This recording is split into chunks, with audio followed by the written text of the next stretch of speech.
Hey guys, it's Dr. Berg here. I wanted to create a video on what to do to actually handle this skin problem here and here.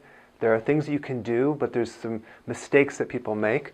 The first thing you need to know is that hormonally at age 38, things start shifting in the body. Now, over a period of a few more years, when you hit 50, now things really bottom out. So during the menopause time period, which is actually 52, but it can happen like 48, it can happen 56.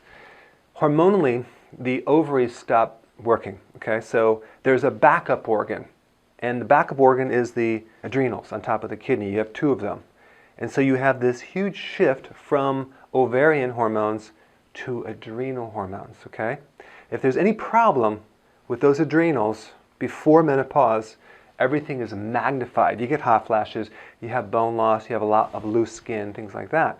But really, this is a loss of collagen, okay?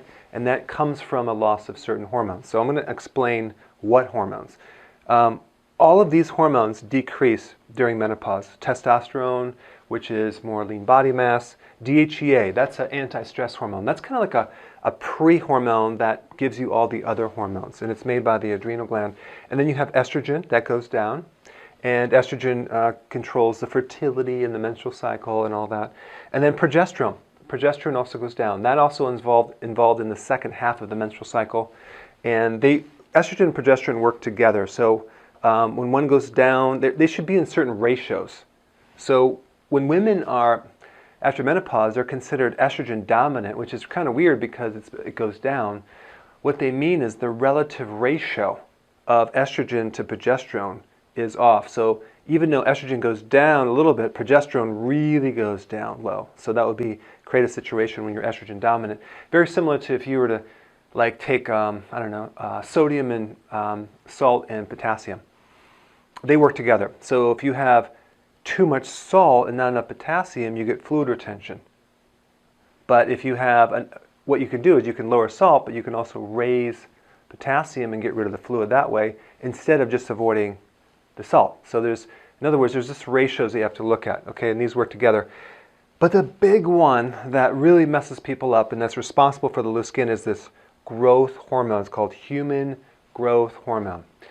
Now, in a child, it's mainly responsible for the growth of the child, okay? But when you become an adult, it doesn't make you keep growing. It controls other things: fat burning, tight muscles, energy, collagen, all the protein synthesis or creation of proteins, hair, nail, skin, muscle, all that. So growth hormone is really the one that goes down as you age, unfortunately. So there are people that actually take growth hormone as a supplement. It doesn't work.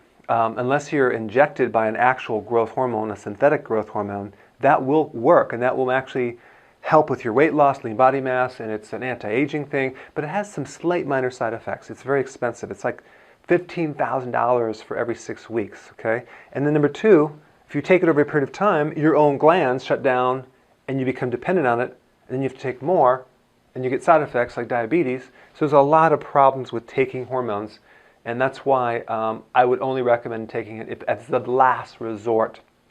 And you get people taking HRT, hormone replacement therapy, bioidentical hormones, which again, if you take those, you're going to create a lot of confusion in the different organs. And so any hormone you take, you indirectly shut down the gland that's supposed to produce it. So you basically put everything asleep.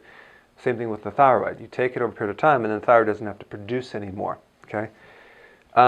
So now when we have growth hormone that goes down, this is the buffer. This is the opposing hormone to cortisol. Cortisol is the stress hormone from the adrenal. That's the one that's very destructive on your protein. So if that's too high, your body becomes in what's called a catabolic state, or a cannibalistic. It breaks down proteins faster than it's building back up. So you get loss of muscle protein in your thighs, in your butt, yet you get loose skin here and here. Not a great sight. Saggy skin in your belly. So really the loose skin is a combination of not enough growth hormone and too much cortisol. But remember, cortisol might test normal in your blood, but the ratio is very, very high cortisol, low growth hormone. So even though it's normal, it has nothing to oppose it. There's nothing to buffer it. There's nothing to kind of minimize it. So it's just a free cortisol that goes out there and destroys everything. So it's too much of this and not enough of this. So in the next part, I'm going to show you what to do about this situation. So check this out. All right, now over here we have things to lower cortisol. Over here we want to raise growth hormone, okay? So let's just kind of go back and forth. Cortisol is triggered by stress. So everything we're going to do is going to reduce stress. Number one, low intensity exercise. That would be like walking. Now over here, you have to raise the high intensity because full body high intensity exercise will increase growth hormone. The problem is if you're an adrenal body type, you can't do this yet. So you're going to have to do walking for a period of time, because just because you're an adrenal body type doesn't mean you're always going to be an adrenal type. You want to get out of that type and shift over here to be able to increase the growth hormone, but we have to get you sleeping first to be able to handle this intensive exercise. But ideally we want to work up to more intense exercise. So you're going to walk at first, and then as you graduate slowly or gravitate into higher intensity, you want to do high intensity, full body, short workouts with lots of rest. Now the P90X is a great workout, but I would extend that rest longer if you had an adrenal problem, because the key is you could be overtraining, especially if you're doing high intensity every day and you're not sleeping. You're not going to actually lose weight. Your body's going to turn to mush. I had a lady that did the boot camp, and she was just, her whole body turned to atrophy, just skin hanging on her body, and just no tone at all. So that person, maybe she should work out once a week, but the whole key is recovery, okay? So you can overdo it. So we started with the low intensity exercise, walking, long walks every day, just get in your space, not sitting from a treadmill watching TV, but getting out there. Okay, so sleep will lower this and increase this. So sleep is really important. There's a lot of videos I have on sleep. There's nutrition you can take, there's techniques you can do, but that's for another video. But the bottom line is we need to increase sleep. I do not recommend staying up past 12. The optimum time to go to sleep is about 10:30, maybe 11, but don't watch the news before you go to sleep. Watch a comedy, don't watch a scary movie, it's going to mess up your sleep. Number three, support the gland. Again, there's techniques I have, acupressure, nutrition, you can support the gland instead of the hormone. That would be smart. Avoid stress, mainly stressful people, relationships that you're involved with. That always messes someone up. I have a gal who's stuck with this particular individual and she can't get out of it. She's married, she has kids, and she has a situation because he's not willing to change, so it's a constant battle. That messes everything up. Then you compound that with menopause, not a pretty sight, okay? But we want to try to do things to avoid stressful people and situations. Potassium foods, important. That's the leafy greens, huge salads, not bananas or sugar. B vitamins, nutritional yeast is the best B vitamins. I would highly recommend that. These two actually lower stress. And then avoid sugar, because that will raise this as well, okay?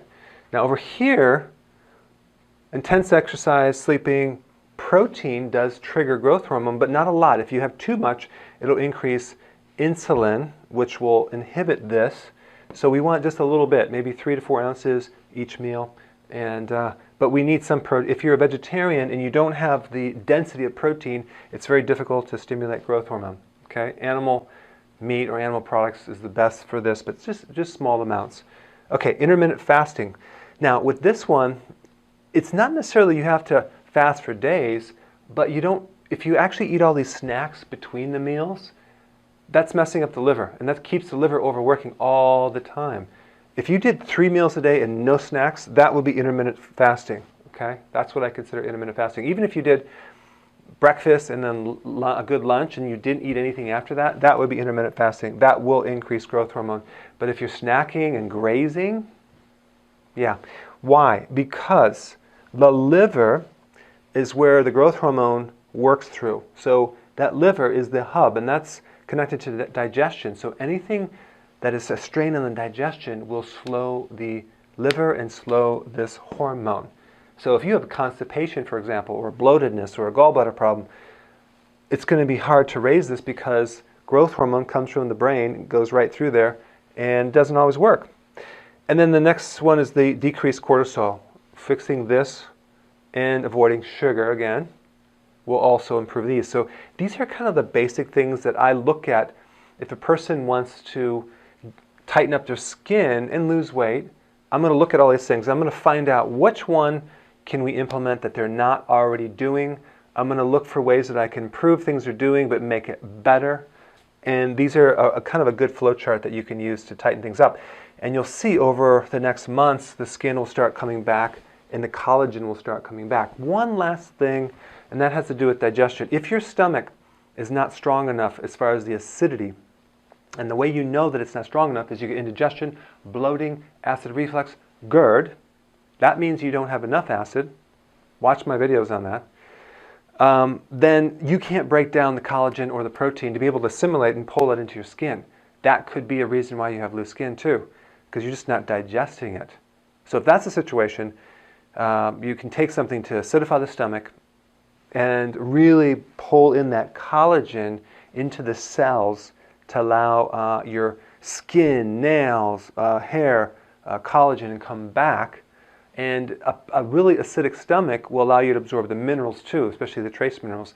And there's other videos I have that show about what trace minerals do. But trace minerals are basically minerals needed in small amounts that allow the protein to work better in your body. And that would be one supplement that might be very helpful if you have also hair loss and brittle nails, things like that. So it's not the big thing, but it'll actually kind of assist in that area. Okay, so go ahead and try these things and comment below, and I will see you in the next video.